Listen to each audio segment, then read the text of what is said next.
Saya sebagai novis merasakan, wow, ini perlukan seorang ibu, seorang bapak yang luar biasa. Yang pertama, saya harus menjelaskan posisi saya saat itu. Saya bersama 11 teman seangkatan, kami 12 orang. Saat itu kami sebagai novis. Ya masih unyu-unyu lah. Lalu kemudian momennya saat itu adalah perayaan 50 tahun OSA berkarya di tanah Papua. Oke. Lalu beliau sebagai pimpinan tertinggi Ordo Santo Agustinus, sebutannya dalam Ordo disebut Prior Jenderal, yang berdomisili di Kuria di Roma. Biara kami langsung di samping tembok Vatikan. Beliau datang dari Roma dalam kapasitasnya sebagai Pater Jenderal ke Sorong, dengan beberapa tamu lain dari Belanda, dari Australia, Filipina, dan lain-lain. Lalu saya sebagai novis yang dalam tanda petik berasal dari daerah, dari NTT, dari Flores, yang memiliki budaya dan penghormatan kepada imam, apalagi pimpinan begitu sangat luar biasa. Waktu itu saya agak ragu dan agak canggung untuk mendekati beliau karena bawa konsep dari Flores. Wah, saya mulai berpikir, bisakah tidak saya yang statusnya sebagai novis ketemu dengan pimpinan tertinggi, pimpinan OSA seluruh dunia.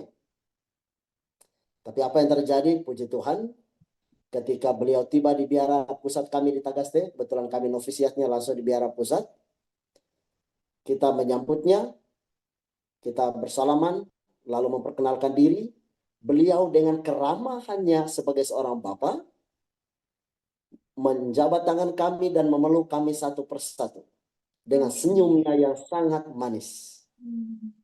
Saya sebagai novis merasakan, wow, ini perlukan seorang ibu, seorang bapak yang luar biasa. Dalam sekali untuk saya maknanya.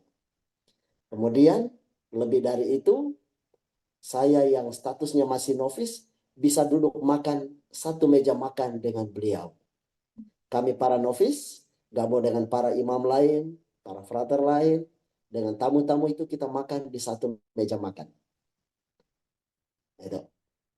Lalu momen lainnya adalah kebetulan saat itu dalam rangka HUT OSA di Tanah Papua menyelenggarakan seminar sehari di Aula SMA Santo Agustinus Sorong.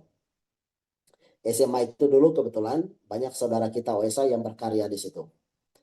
Lalu beliau membawakan materi juga di seminar itu. Yang membuat saya terkesan pada saat beliau membawakan seminar, satu, kerendahan hatinya. Yang kedua, kesederhanaannya. Yang ketiga, senyumnya yang khas itu. Setiap memaparkan materi selalu disertai dengan senyum. Yang membuat saya terpikat dan terpesona dengan beliau. Nah, lalu selesai perayaan HUT OSA di Tanah Papua yang puncaknya perayaan Ekaristi bersama Uskup Monsinyur Hadi Sumarto di Gereja Katedral Sorong. Selanjutnya beliau mengadakan kunjungan visitasi ke komunitas-komunitas OSA yang ada di pedalaman. 2 paroki yang dikunjungi saat itu sungguh-sungguh pedalaman 2003 itu, yakni Paroki Santo Yosef Ayawasi dan Paroki Santo Yosef Senopi. Secara administratif kedua paroki itu, satu yang Senopi berada di Kabupaten Tamrau, yang Ayawasi berada di Kabupaten Maibrat, sekarang Provinsi Papua Barat Daya dua-duanya. Dan beliau berkunjung ke sana, nginap di sana.